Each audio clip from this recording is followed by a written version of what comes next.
Hello guys, so gandang hapon sa inyo lahat. So kung makikita nyo guys, naaktuhan natin yung isa nating doe na nanganganak.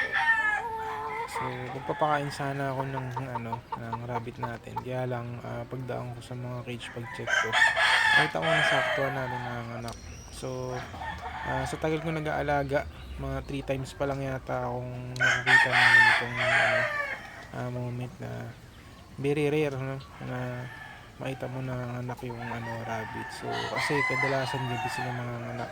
So ito nadaanan natin at natsyempohan natin nanganganak. So actually pag daan ko sa cage niya, dalawa na yung nakalabas. So ito lumalabas pa lang. Yan. So kunin na natin, ibalik natin dun sa may loob ng anyang nesting box para hindi na maipit or hindi malaglag sa cage. So ayan guys, ang natin, sa update ko na lang kayo kung ilan yung ilalabas. Yung mga anak pa to for sure marami-rami. So ayan guys, update ng ating doe na nanganak kanina. Yan. So tatlo lang sila kanina, di ba? So kung makikita nyo, ayan na sila guys. So, 8 yung buhay, tapos bali 10 yan, dalawa yung hindi nakasurvive, no? Stillborn yung dalawa. So ayan guys, thank you for watching at yun, blessing again. God bless din sa inyong lahat.